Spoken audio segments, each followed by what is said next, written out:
Alhamdulillah, wassalatu wassalamu ala rasulillah wa ala nabina Muhammad wa ala alihi wa ashabihi ajma'in. Allahumma faqihna fi din wa alimna ta'wil ya Rabbil alameen. Ya hayyu ya qayyum bi rahmatik astaghith. Aslih lana sha'nana kullah wa la takilna ila anfusina tarfat 'ain. Alhamdulillah, we are on the chapter of those things, or the chapter of the things that invalidate the fasting. Babu ma yufsidu fi as-sawm. In the book Umdatu Al-Fiqh by Ibn Qudama Al-Maqdisi rahimahullah. قال المصنف رحمه الله باب ما يفسد الصوم. The chapter that invalidates, the chapter on things that invalidate the fasting. قال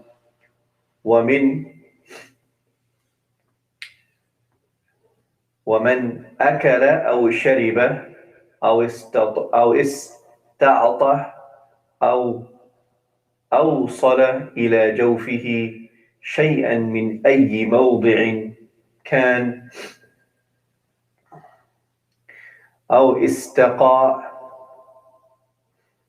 أو استمنى أو قبل أو لمس فأمنى أو أمذى أو حجم أو احتجم عامدا ذاكرا لصومه فسد صومه. So the author rahimahullah, he lists a list of things that will invalidate the fast. And he says the first one is whomever eats or drinks. And this is clear. We all know that we should be staying away from eating or drinking during the days of Ramadan, the days that we're fasting, right? From the sunrise to from the dawn to dusk, right? From dawn to sunset. The second is al-ista'ata, taking anything into his throat or into his nostrils. And this includes going into the stomach. So taking anything, whether it's through your nose or it comes in through your ears, and it goes into your nostrils and it arrives in your stomach, this will invalidate your fasting. And the one after this, the nullifier after this is أو أوصل إلى جوفه شيئا من أي موضع كان, or it comes into the jawf, the stomach, from any route that is possible. So something going through your nostrils or eventually ending up in your stomach, this will invalidate your fast. And the scholars, the majority of the scholars have mentioned, for example, that bukhur, the bukhur that we have, that we use to smell really nice. Like, so sometimes people light the bukhur and there's smoke, right? If a person comes and he intentionally smells that and it goes through his nostrils, the majority of the fuqaha are that it breaks your fast. So we have to be very cautious when we're fasting, not to smell the bukhur directly from the smoke going into your nostrils, into your stomach, because it actually does. There are particles that will go in to your nostrils if you smell it on purpose, right? If you smell it on purpose, it will break your fast.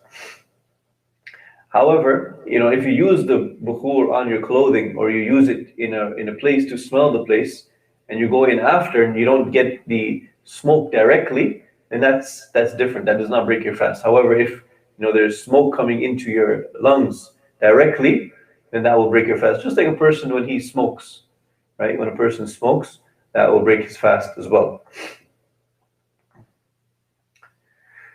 Then the author rahimahullah, he says, or intentionally vomits, aw istaqa. And the word istaqa means to intentionally vomit. So if a person intentionally vomits, he puts his finger, for example, down his throat and he tries to bring up some food, or he tries to intentionally vomit, then that will break his fast, as the Prophet ﷺ said, من درعه القيء فليس عليه قضاء ومن استقى عمدا فليقضي. The Prophet ﷺ said, whomever vomits, he does not have to make up his fast. However, whoever intentionally causes himself to vomit, then he must make his fast up. Then he, rahimahullah, he goes on, he says, أو استمنى, or he masturbates, أو قبل أو لمس فأمنى أو أمذى, or he kisses or he fondles or touches the opposite gender and he subsequently ejaculates semen or has madi, then he breaks his fast. And this is the opinion. If a man ejaculates semen, then this is by ittifaq, by consensus of the scholars that, or by agreement of the scholars, that this person has broken his fast. However, if madi comes, and we spoke about what madi is and the difference between madi and mani, if madi comes out, then it is the opinion of the Hanabila scholars that his fast will be nullified. However, the majority of the fuqaha have said that madi does not break a person's fast. It is mani, which is semen, that breaks the fast.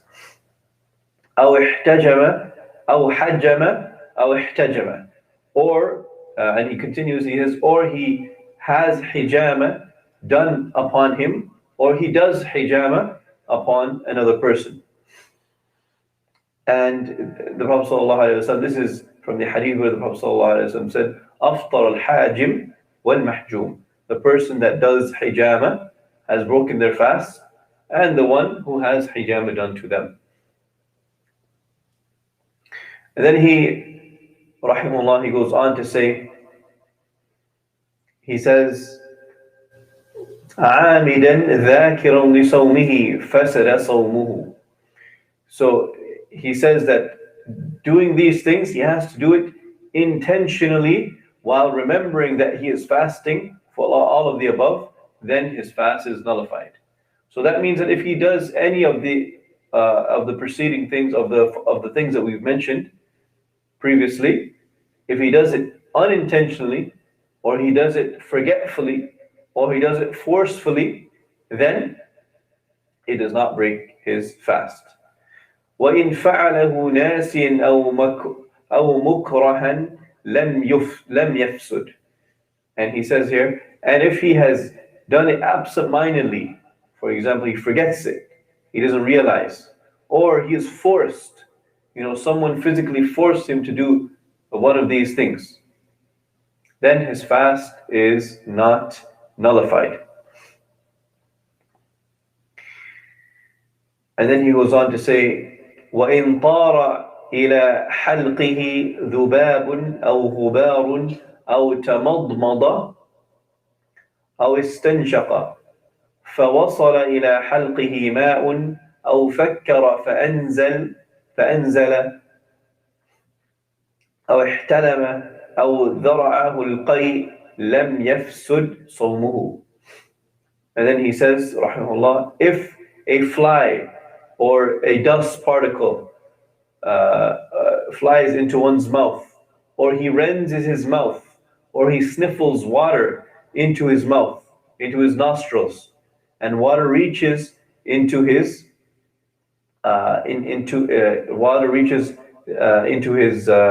goes down, or if he thinks about thoughts which are sexual, and he ejaculates, or he has a wet dream, or he is overwhelmed by vomiting, his fast is not nullified. So if he does any one of those things, then his fast is not nullified, because these are things that they occur, they happen, and in most cases we don't have control over these things, and they will not nullify the fast. And we'll end off here, inshallah. وصلى الله على نبينا محمد وعلى آله وأصحابه أجمعين والسلام عليكم ورحمة الله وبركاته.